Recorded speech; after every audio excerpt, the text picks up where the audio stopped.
नमस्कार, आप देख रहे हैं उत्तराखंड प्राइम। मैं हूं आपके साथ प्रियंका और देहरादून से हम खबर आपको बता दें कि प्रदेश सरकार इस साल युवाओं को तोहफा देगी। धामी सरकार युवाओं को 24,000 नौकरियां देगी और अब तक सरकार दे चुकी है 10,000 नौकरियां। तो हम खबर आपको बता दें, बड़ी खबर देहरादून से। प्रदेश सरकार इस साल युवाओं को तोहफा देने जा रही है। धामी सरकार युवाओं को 24,000 नौकरियां दे चुकी है। तो यहाँ पर हम खबर आपको बता दें कि प्रदेश सरकार इस साल युवाओं को तोहफा देने वाली है और युवाओं के लिए खास तौर पर नौकरी को लेकर, रोजगार को लेकर बड़े अवसर। और अभी तक 10,000 नौकरियां धामी सरकार युवाओं को दे चुकी है। तो इस वक्त की बड़ी और अहम खबर आपको बता दें कि धामी सरकार युवाओं को लेकर बेहद संजीदा है और धामी सरकार युवाओं को अभी तक 10,000 नौकरियां दे चुकी है।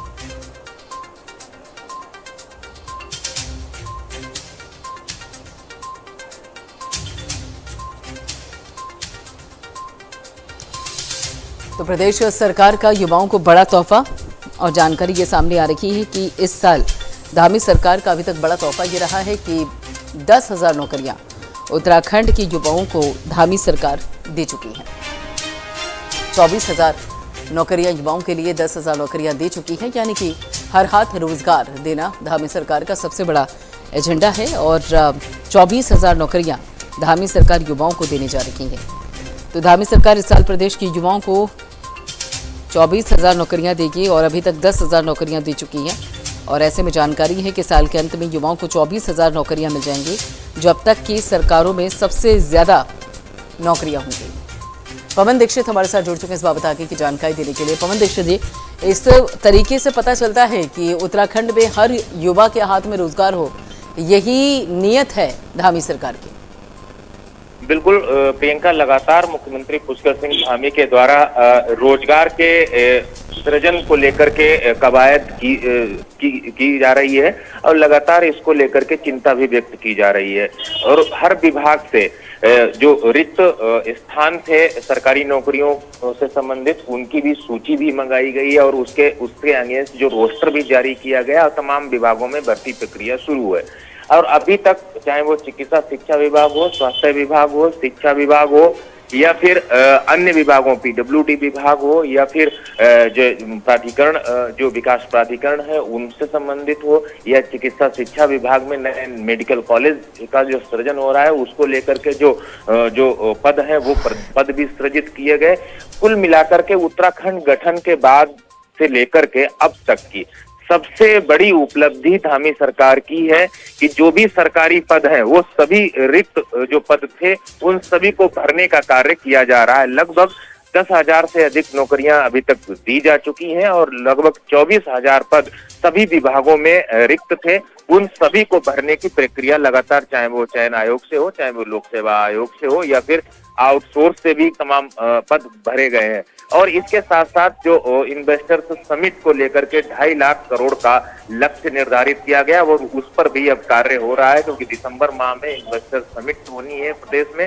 इसमें देश और विदेश से भी जो उद्योगपति हैं वो यहाँ पर पहुंचेंगे। यहाँ पर उद्योगों का कैसे सृजन हो, पर्वतीय क्षेत्रों से लेकर के मैदानी क्षेत्रों में तक जो नए नए उद्योग स्थापित होंगे उसमें स्थानीय जो युवा हैं उनको रोजगार दिया जाए, ऐसी नीति के तहत कार्य किया जा रहा है। बिल्कुल। और यहाँ पर खास तौर पर अगर देखा जाए तो जिस तरीके से अभी इस साल के अंत तक 24,000 नौकरियों की बात की जा रही है, देखिए दावा तो है और इससे पहले जो आंकड़े बता रहे कि 10,000 नौकरियां दे चुकी हैं धामी सरकार युवाओं को। अब इस साल के अंत तक 24,000 नौकरियां और इस साल का अंत यानी कि सितंबर का महीना चल रहा है, अक्टूबर, नवंबर, दिसंबर 4 महीने। तो ऐसे में एक बड़ी चुनौती है ये 24,000 नौकरियां। देखा जाए तो किन किन सेक्टर्स में और क्या इसके लिए भी कुछ मापदंड निर्धारित है? हर क्षेत्र में, हर विभाग में जो भी रिक्त पद है वो सभी भरे जाएंगे, ये मुख्यमंत्री धामी का साफ निर्देश है। इसके साथ ही आउटसोर्स से जहां पर भी मैन पावर की कमी है, जहां पर भी मैन पावर को रखा जा सकता है उसको आउटसोर्स के माध्यम से भी भरा जाएगा।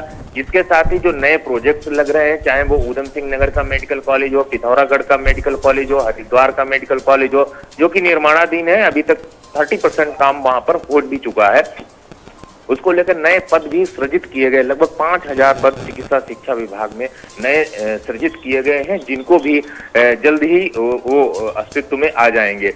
तो ऐसे में सरकारी नौकरियां हो या फिर गैर सरकारी नौकरियां हो या फिर जो आउटसोर्स के माध्यम से सरकारी विभागों में जो नौकरी देने का काम हो या फिर जो इन्वेस्टर्स आ रहे हैं, नए नए उद्योग स्थापित होंगे जो अगर प्रदेश में, तो वहां भी ये नियम बनाया जाएगा कि जो भी हमारे वहाँ फैक्ट्री स्थापित करता है, उद्योग स्थापित करता है, उसमें स्थानीय लोगों को रोजगार अधिक से अधिक मिले, ऐसी नीति के तहत कार्य किया जा रहा है। ठीक है। और यहाँ पवन दीक्षित जी, जो ये 24,000 नौकरियों की बात की जा रही है साल के अंत में युवाओं को उपलब्ध करवाने के लिए, ये कहाँ पर, मतलब क्या पहाड़ी क्षेत्रों के जो युवा हैं उनके लिए भी ये तोहफा है या फिर उनको पहाड़ पर ही सीमित रहना पड़ेगा?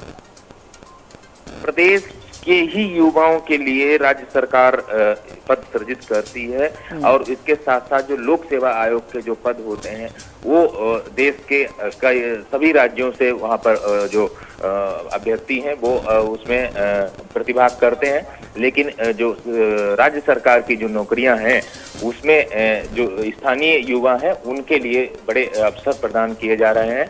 और आज इस स्थिति में उत्तराखंड सरकार काम कर रही है कि ज्यादा से ज्यादा कैसे रोजगार सृजित हो, चाहे वो स्वरोजगार भी हो, चाहे वो सरकारी नौकरियां हो, क्योंकि सरकारी नौकरियां सभी युवाओं को देना मुश्किल है, क्योंकि जितने पद हैं उसके अगेंस्ट ही सरकारी नौकरियां दी जा सकती हैं। लेकिन इसके अतिरिक्त आउटसोर्स के माध्यम से हो या फिर जो स्वरोजगार के माध्यम से हो या फिर जो निजी कंपनियों में नौकरी देने का जो लक्ष्य है वो भी सम्मिलित है। इसके साथ जो 24,000 जो नौकरियां हैं वो सरकारी विभागों के जो पद रिक्त चल रहे थे उनके अगेंस्ट से पद भरे जाएंगे। ठीक है। लेकिन अभी जो उत्तराखंड में युवाओं की संख्या है, जिस तरीके से एक बड़ा आंकड़ा युवाओं का है, बेरोजगारों का है, उस बाबत जो 24,000 इस साल के अंत में नौकरियां देने का आंकड़ा है, दोनों में अगर तुलना की जाए तो क्या ये काफी है?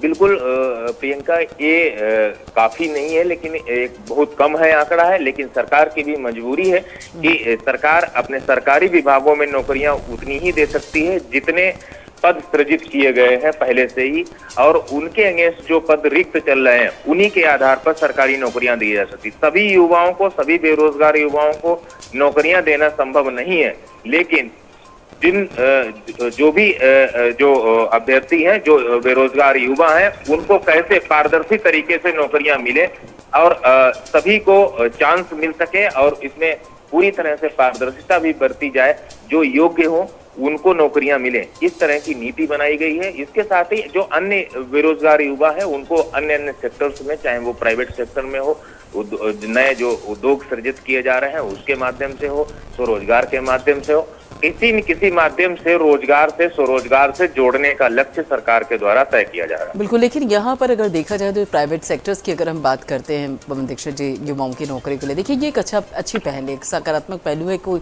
जो 24,000 नौकरियां हैं वहाँ पर जो रिक्त पद हैं कम से कम उस पर अब एक तरीके से नियुक्तियाँ शुरू की जा रही हैं। एक अच्छी पहल है और इसकी तारीफ भी होनी चाहिए। लेकिन एक और सबसे बड़ा मसला ये है कि अभी आपने कहा कि जो प्राइवेट सेक्टर्स हैं वहाँ पर भी नौकरियाँ उपलब्ध होनी चाहिए। उत्तराखंड का जो भौगोलिक परिदृश्य है उस हिसाब से अगर प्राइवेट सेक्टर्स की बात की जाए तो प्राइवेट कंपनी कितनी रुचि दिखाती हैं और उसके बाद किस तरीके से वहाँ पर एक माहौल बनता है रोजगार को लेकर, ये भी अपने आप में देखने और समझने की बात है। हालांकि सरकार इन्वेस्टर मीट की बात कर रही है, वहाँ पर ग्लोबल इन्वेस्टिंग की बात कर रही है। बिल्कुल प्रियंका, जो प्राइवेट जो फैक्ट्री है उनको जो सब्सिडी दी जाती है, सरकार के द्वारा जो सुविधाएं दी जा रही हैं, उसका मुख्य उद्देश्य यही है कि हमारे स्थानीय युवाओं को अधिक से अधिक रोजगार मिले। इसी शर्त के आधार पर जो भी इन्वेस्टर्स उत्तराखंड में आ रहे हैं, चाहे वो पर्वतीय क्षेत्रों में जो उद्योग स्थापित करेंगे उनके लिए अलग सब्सिडी का प्रावधान किया गया है, अलग सुविधाएं देने का प्रावधान किया गया है। इसके साथ ही जो मैदानी क्षेत्रों में उद्योग स्थापित करेंगे उनके लिए अलग से प्रावधान किया गया है, नीति में बदलाव भी किया गया है और जो प्रक्रिया है उसका सरलीकरण भी किया गया है ताकि किसी भी उद्योगपति को भी कोई दिक्कत ना हो। और साथ ही साथ ये भी शर्त उसमें तय की गई है कि जो भी उद्योग स्थापित करेंगे वो स्थानीय युवाओं को, लगभग 70% स्थानीय युवाओं को ही उसमें चांस देंगे, उसमें मौका देंगे और नौकरी देंगे, और 30% जो स्किल्ड और अनस्किल्ड जो एम्प्लॉई है उनको बाहर से ही बाहर से दिया जा सकता है। तो इस तरीके की नीति है, तो इसमें कहीं न कहीं जो स्थानीय युवा हैं उनको इसका लाभ मिलेगा। चलिए, बिल्कुल, बहुत बहुत शुक्रिया पवन दीक्षित जी, सारी अपडेट के लिए, सारी जानकारी के लिए।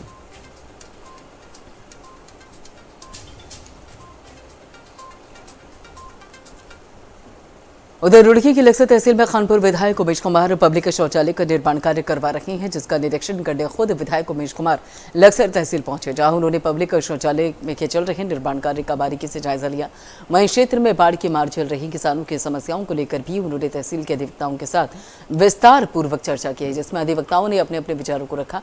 इस दौरान खानपुर विधायक उमेश कुमार ने कहा कि ऐसा कोई आयोग नहीं है जो किसी भी समाज के हिस्से के लिए गठित न किया गया हो, तो फिर किसान आयोग का गठन क्यों नहीं किया गया। कुछ समय पहले एक बाथरूम जो है पब्लिक टॉयलेट का कार्य प्रारंभ कराना था। वो कार्य प्रारंभ हुआ है, उसके निरीक्षण करने के लिए आए थे, उसका निरीक्षण किया है और कार्य प्रगति पर है और संतोषजनक कार्य हो रहा है। बाकी सभी अपने अधिवक्ता जो हमारे साथी हैं उन सबसे मुलाकात की, उनसे वार्तालाप किया और जो अभी फिलहाल वर्तमान में जो खातर क्षेत्र एक आपदा के दंश को झेल रहा है उस पर चर्चा की। सबने अपने अपने विचार रखे। तो प्रयास है विधायक जी निजी खर्चे से, हाँ जी, निजी खर्च से बनाया जा रहा है। अच्छा विधायक जी, एक आप देखिए, मैंने एक बात कही है कि अगर कोई व्यापारी उत्तराखंड में आता तो हम उसके लिए सिंगल विंडो सिस्टम बनाते हैं कि एक ही जगह से आपकी सारी अनुमति मिल जाएंगी। किसी बच्चे के साथ घटना हो तो बाल आयोग, किसी दलित के साथ घटना हो तो दलित आयोग, किसी अन्य जाति के ओबीसी के साथ हो तो ओबीसी आयोग। आप देखिए, कोई ऐसा आयोग नहीं है जो किसी समाज के हिस्से के लिए गठित ना किया हो। से 4 लोगों की मौत हो गई है, जिसके बाद उत्तराखंड स्वास्थ्य सचिव डॉक्टर आर राजेश कुमार ने चंद्रमोहन सिंह ने की राज्य के कोटद्वार पहुंचकर डेंगू नियंत्रण का जायजा लिया। इस दौरान अस्पताल में लापरवाही देखने को मिली। जांच के दौरान जच्चा और बच्चा वार्ड में भर्ती मरीजों के साथ जिम्मेदारों की भीड़ और मातृजननी प्रसव योजना सरकारी योजनाओं की जानकारी न देने पर महिला डॉक्टर, स्वास्थ्य कर्मी और आशा वर्कर पर नाराजगी जताई।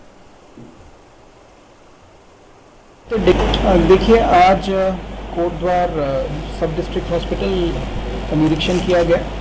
बेसिकली उद्देश्य ये था कि यहाँ पे जितने भी डेंगू के केसेस हैं और पेशेंट्स के साथ इंटरेक्ट करना और डेंगू मैनेजमेंट यहाँ पे कैसे हो रहा है, हॉस्पिटल एडमिनिस्ट्रेशन द्वारा डेंगू मैनेजमेंट किस तरीके से किया जा रहा है, उसको मौके पे जांचना परखना, ये उद्देश्य था मेरा। डेंगू पेशेंट्स के साथ जो सस्पेक्टेड डेंगू पेशेंट्स हैं उनके साथ मैंने इंटरेक्शन भी किया और ये जानने की कोशिश की कि ट्रीटमेंट वगैरह ठीक चल रहा है या नहीं। कोटद्वार में छात्रों के 2 गुटों के बीच में खूनी संघर्ष हुआ है। आगामी छात्र संघ चुनाव को देखते हुए एसएसपी पौड़ी श्वेता चौबे ने अपने अधीनस्थों को अलर्ट रहने के निर्देश दिए। गुरुवार को पौड़ी में मासिक अपराध मीटिंग के दौरान एसएसपी ने खासतौर पर कोटद्वार, पौड़ी और श्रीनगर छात्र संघ चुनावों को लेकर थाना प्रभारियों के साथ ही क्षेत्राधिकारियों और साथ ही LIU को भी मुस्तैदी के साथ ड्यूटी करने के निर्देश दिए ताकि छात्र संघ चुनाव शांतिपूर्वक तरीके से संपन्न करवाए जा सके।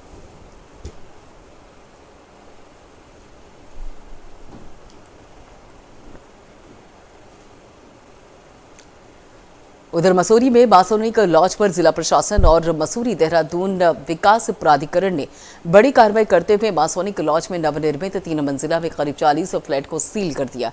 वहीं मासोनिक लॉज में चल रहे अवैध निर्माण को भी रोक दिया गया है। मसूरी SDM नंदन कुमार के निर्देश पर मसूरी देहरादून विकास प्राधिकरण के सहायक अभियंता अभिषेक भारद्वाज के नेतृत्व में कार्रवाई की गई है। इस दौरान 40 फ्लैट के सामने पीली बिल्डिंग डिबरी निवास से सटाकर किया जा रहे अवैध निर्माण को भी रोक दिया गया।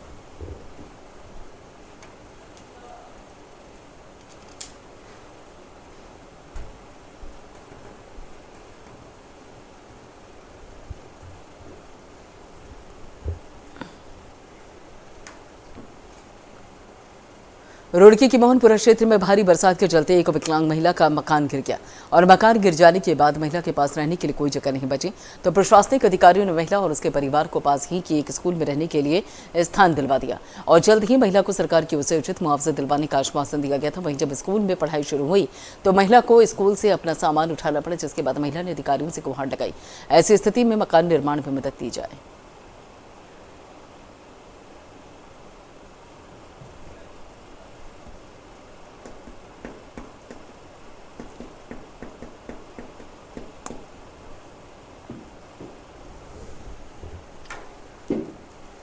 चमोली के गिरसर ब्लॉक के टेडुडा क्षेत्र में लगातार भारी बारिश हो रही है, जिस वजह से मायथान महल चोरी सड़क टेडुआ के समीप 50 मीटर सड़क मार्ग क्षतिग्रस्त हो गया और लोगों के घरों और गौशालाओं में मलबा और पानी घुस गया है। वहीं सड़क क्षतिग्रस्त होने से जाम लग गया, जिसके लिए मौके पर प्रशासन पहुंचा और सड़क मार्ग खोलने का काम जारी है।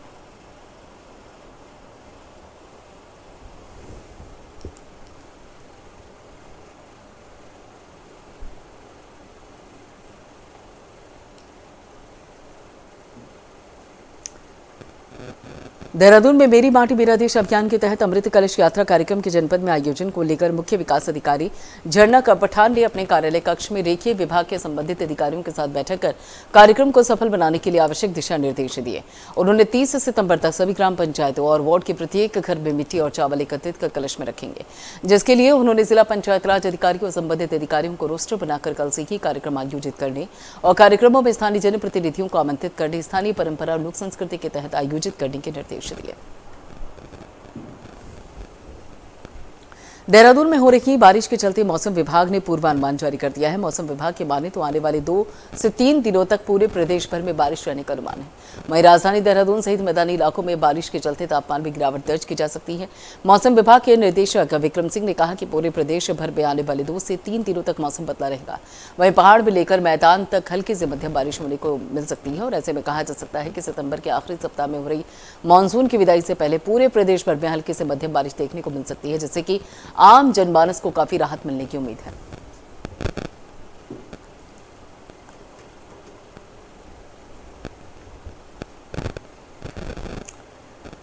रुड़की में रोटरी क्लब की ओर से दिसंबर महीने में कृत्रिम अंग लगाए जाने के लिए शिविर का आयोजन किया जाएगा। संस्था की ओर से आवेदन मांगे गए, जिसके आधार पर उनके अंगों को तैयार कर शिविर में उन्हें लगाया जाएगा। इस शिविर के लिए चिकित्सकों की टीम जयपुर से आएगी और सभी मरीजों को निःशुल्क कृत्रिम अंग लगाएगी। कृत्रिम अंग लगाने के बाद चिकित्सकों को द्वारा 3 दिवसीय प्रशिक्षण दिया जाएगा और इसके साथ ही बाहर से आने वाले लोगों को छुड़वाने की व्यवस्था भी रोटरी क्लब करेगा।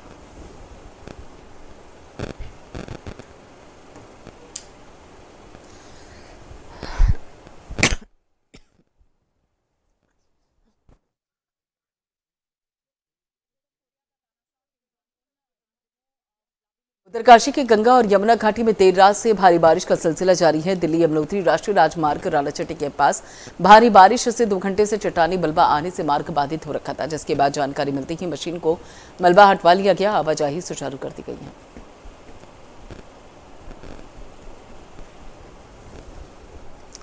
चलिए फिलहाल इतना ही, बाकी खबरों के लिए आप जुड़े रहिए प्राइम न्यूज।